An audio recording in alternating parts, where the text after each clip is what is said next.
Okay, class. This is the third video on singular value decomposition. I'm going to go through the slides. I've already been through some.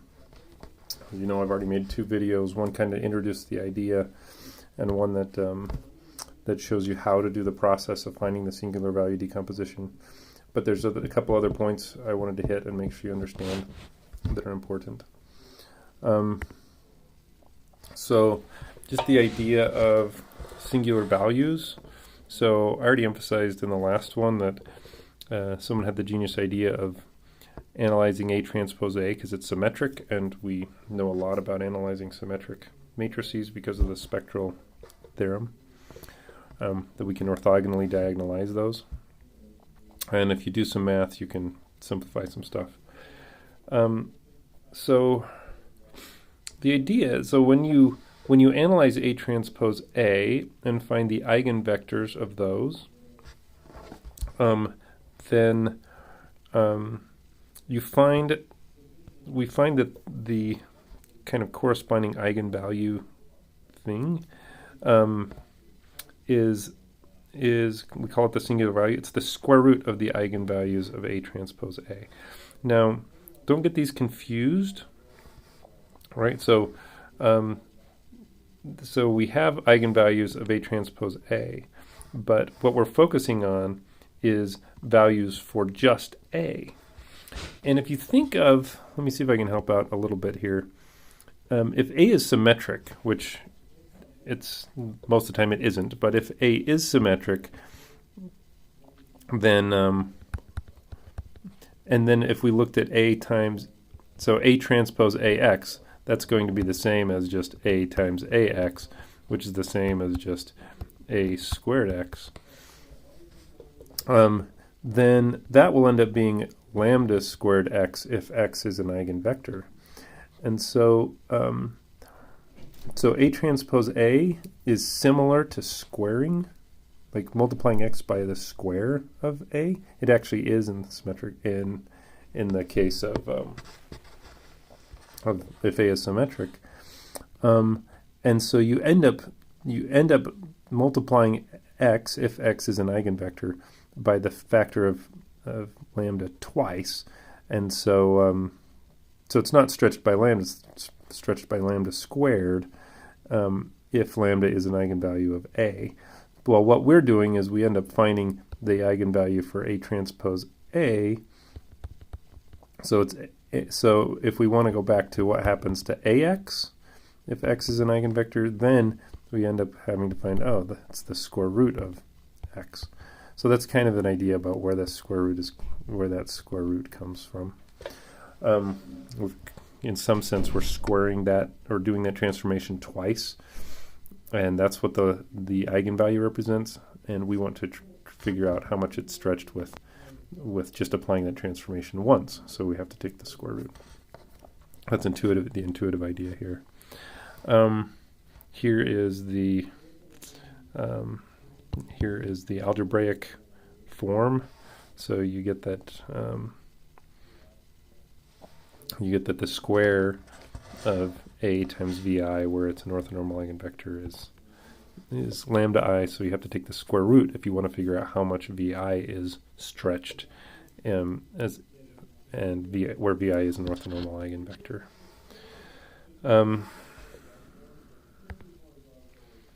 And this is the example of how to find these. You to the singular values for A, you take A transpose A, get a symmetric matrix, find the eigenvalues of that symmetric matrix. Here's the eigenvalues, and then you take the square roots of those. These are the singular values. And we focus on putting them in decreasing order.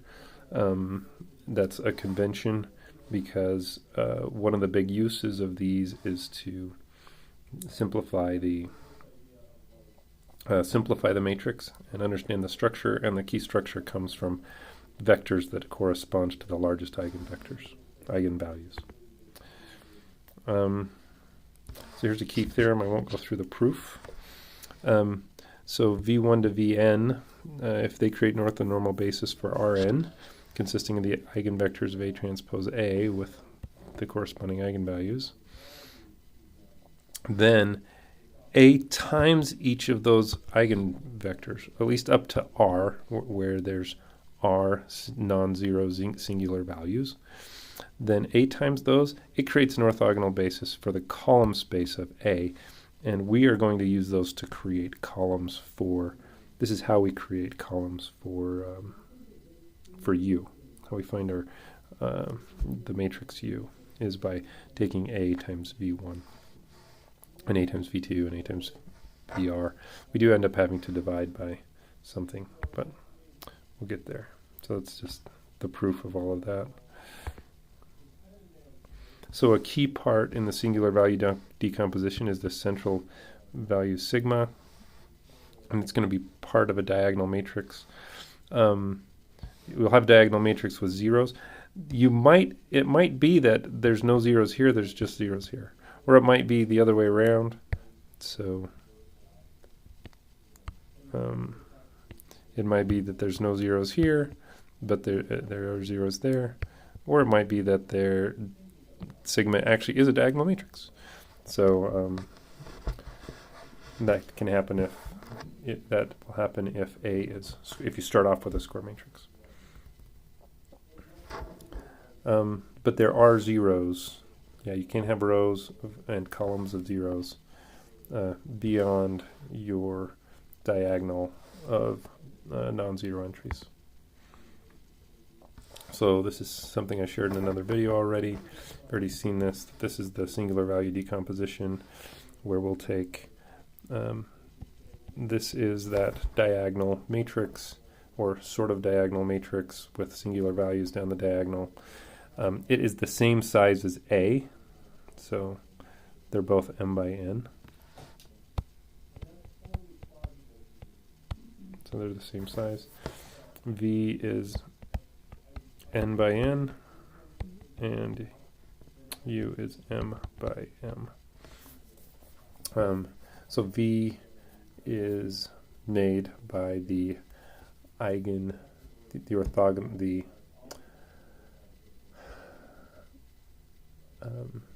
normalized orthogonal eigenvectors.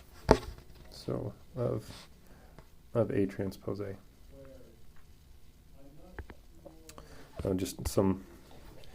This is called the singular value decomposition.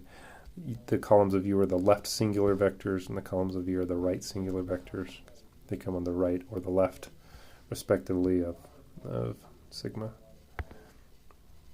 So one way to think about what we're doing here is to understand the transformation that A does with 3 steps, and it simplifies it a lot in that these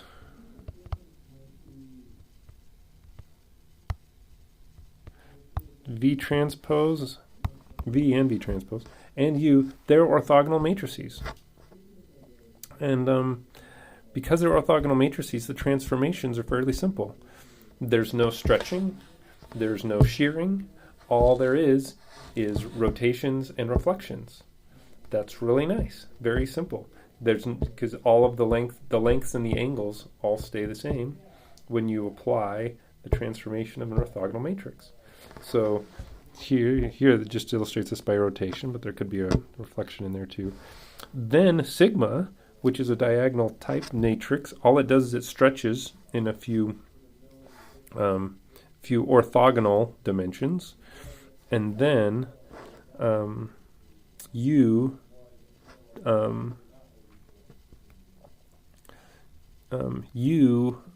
applies another orthogonal transformation, which is just another set of rotations or reflections. There's no more stretching, there's no shearing, there's no whatever. So all of the angles and lengths from this one are preserved when it goes to there. So relatively simple transformations, and with 3 in a row, where 2 of them, they keep lengths and angles the same, and the stretching that does happen in this sigma step, it does some simple stretching in orthogonal dimensions. Okay, then this is the stuff we've already seen in other videos that goes through the process of how to do that. And okay, then the outer product. This is actually where we started because it makes sense. The applications make a lot of sense to me, thinking about the outer product of the singular value decomposition of A. But if you take the largest, so the key here is you're starting with the largest one. Mathematically, you don't need 2, but if you start with the largest one, then it turns out this one is the most, has the most information about A, and then the next largest one. So this is a scale. This is just scaling a rank 1 matrix, where I just take the first vector of U and the first vector of V transpose, and I do the outer product, so I get a rank 1 matrix. It's the same size as A, scale it by the singular value, and that gets me a good approximation of A. And if I want a better approximation, I go out again to sigma 2, and the second column of U and the second column of V transpose, and I take those rank 1. It'll create a rank 1 matrix, and I add that to the first one, and I'll get a better approximation of A. And then I can, if I go all the way out to R, which is the rank of A, then you can get exactly A. But in practice, you can use this for compressing images or understanding the structure of the matrix. So, so one of the key things is looking at the first few. Sometimes people call these modes, like these first few vectors of U and V that correspond to the largest singular values, and they'll tell you patterns in the data that might be hard to see, especially when you have really large data sets. So, for example, one of the instructional videos online has a guy explaining he applied this to the last 15 years of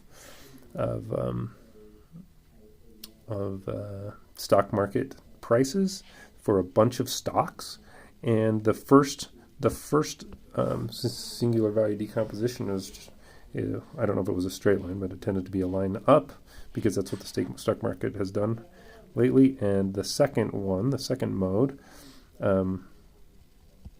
was a drop like it's probably a drop that was, I don't know. It was the big drop that was about the recession in 2008. So those were the first two things, and in that time, stocks have generally increased, and there was a big drop there. So that gives you some idea, some context about how that might be used. So this is an example of how to write that outer product once you get the singular value decomposition, which we already did from this before. You can just take Q1. Well, yeah, it's not Q1 here. It's U1, V1 transpose. Multiply those together. U2,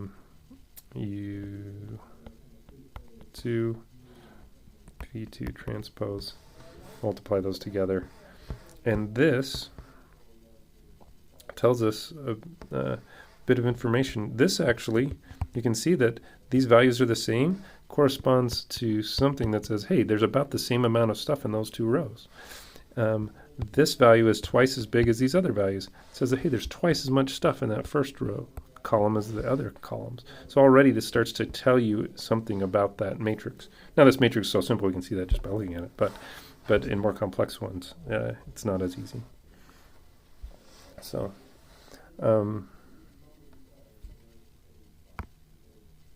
okay. So there's some key ideas in the structure of U sigma V transpose. So the first R vectors of U, they are an orthonormal basis of the column space of A. So these three things, these are the fundamental spaces. Oh, sorry, I didn't mean the null space. Yeah. The four of these are the four fundamental spaces, but we usually talk about column of A, row of A, and null of A. Those are the ones we talk about the most. So the first R, and R is the rank of A, the first R columns of U are an orthonormal basis for the column space of A, and the rest of the columns of U are an orthonormal basis of the null space of A transpose. The first V columns of the first R columns of V, they form an orthonormal basis of the row space of A, and the rest of the columns of V form an orthonormal basis of the null space of A. So the four fundamental spaces are all connected and represented like bases for all those in the singular value decomposition. And this is an illustration of what happens. So the null space of A, so the R plus 1 all the way to Rn columns, they're in the null space, so when you multiply by A, you go to 0. So that's why they're all going to 0 there. The row space of A, when you apply to A, becomes the column space of A, or that's row transpose. And notice, why does it have sigma U1 over here? If we multiplied by A, how come that's not just A V1? Well, V1 is an eigenvector of A transpose A. It's a V1 is an eigenvector of A transpose A, and sigma 1 is the value which it stretches V1, and so multiplying A by V1, you get this. I don't think I'm saying that right. Anyway, okay, messing that up. Okay. So anyway, multiplying by the row of A, you get column space of A for the first R. A bunch of things go to 0, and you have the null space of A transpose. Those are all of the columns above the first R, beyond the first R columns of U. Okay, our final invertible matrix theorem. So we've been slowly adding on, and now that we've had the last section, we can finish adding on the last things. So if you know this, if 0 is a singular value of A is not invertible. So that is key. And if you know it's not invertible, then you know that 0 is a singular value of A. So that's a new one.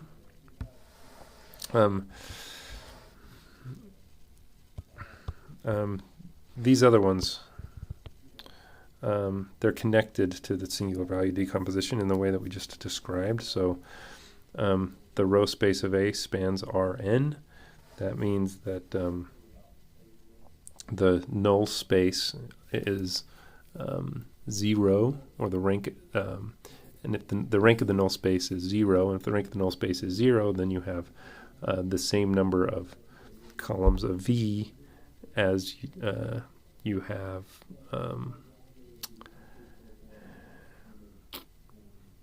then all of the columns of V will span R, and you have the dimension of the null space is 0. So, and the column space of A, the perpendicular complement, the column space of A, is only the 0 vector. Okay, I should have thought a better way how to connect all these, but it's all connected in that last slide, which I fumbled also. Let's bump to this one. So A has n non-zero singular values.